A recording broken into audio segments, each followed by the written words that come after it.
Hello everybody, today I'd like to do a follow-up video to my thoughts on gaming trends. So basically, in that video I just talked about where I think the market's going just based off of what's happening in the current time. Now, I'd like to talk about the longevity of video games and just the general health of what's a good game essentially.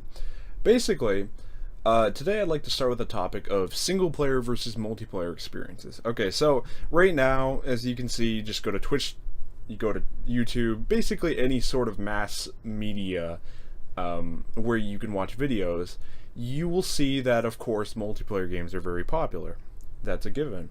However, what I'd like to talk about specifically are games that, as time goes on, and how do they last. So, basically, a game I like to particularly talk about is Halo 3. I've been playing through it lately. There's 11 missions, one that is including the epilogue, I believe. So it takes about maybe 25 to 30 minutes to beat each level on a difficulty. Maybe it increases about 5 minutes if you're on a harder difficulty. It just depends what you're doing. Now, so if you do the math, it's around 6 hours, 6.5 hours maybe, for the game. That's the single player. Now, what Halo 3 sold on was not the single player, it was the multiplayer experience on the Xbox Live, for the Xbox 360 back in 2007, and then, you know, it peaked popularity around the '08 time. The thing is that once the Halo 3 servers go down, what do you have left? You have a game with about 6 hours of content, basically, and then Forge. You can still play the offline, like, you can still play Forge, and you can play some other private games and stuff, and there's split screen and things of that nature. But the main selling point for Halo 3 was the multiplayer. Now, as we proceed into the future, there are games that only have multiplayer experiences, and you can only play online. For example, Diablo 3, on the computer, you have to be connected online, or at least you had to be at the release in 2011. You had to be online to play the game. What happens if you don't have internet? What happens if the servers go down in the future? You basically have a brick. There's a game, I think it was Chrome Hounds for the Xbox 360. That game's not playable because it relies on multiplayer services, and it relies thus on the developer slash provider of the gaming platform to provide the service of internet. Here's the thing. Games, if you want a game that lasts a long time, you gotta have a superior single player experience. There's a game, there are games coming out now that are only online experiences, which, I mean, that's not acceptable if you think about it. It's a very limited time access. Now, I would love to do specifics, however, I feel like as if there are going to be changes to current games that have been released recently, most notably Star Wars Battlefront. I've heard they're adding offline experiences to that, so I don't want to make a definitive statement on something that I'm not 100% sure of.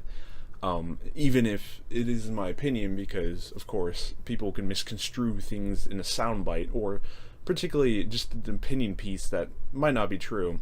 So there, you know, making a game multiplayer only is dangerous because it kind of marks yourself for a limited time experience. You're paying the $60, you should get a full experience. You should be able to play the game whatever the hell you want. It's like, example, let's say you bought a Nintendo Entertainment System back in, 1987, right?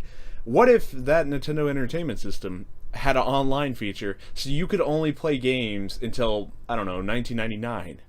So you have 12 years to use your system, which could cost hundreds of dollars, and the games, which could cost another hundreds of dollars depending on what you buy. So what you're saying is you really don't care about the customer. You only care about the spotlight temporarily, as long as you can get your money. That doesn't work.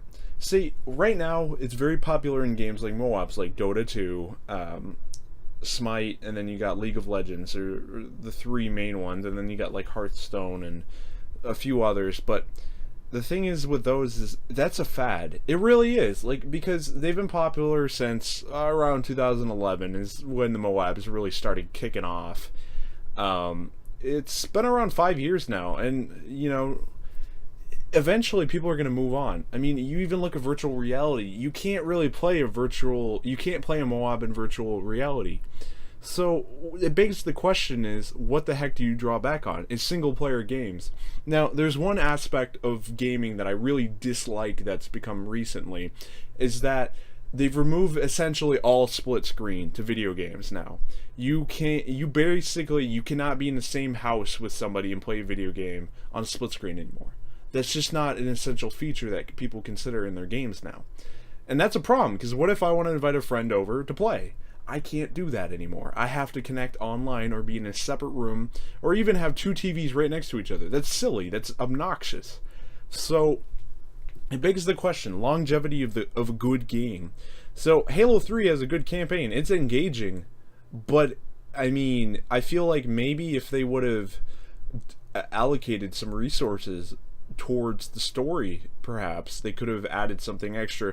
And you could argue they did with Halo 3 ODST and maybe some other things, but it just goes to show you like how things change. For example, if you'll take a notice at Bungie, they had Halo 3, and I believe their last game was Halo Reach before they turned it over to 343 Studios. The thing with that is that it just goes to show you, look how popular Halo 3 was. Bungie still wanted to get out 3 years later in 2010.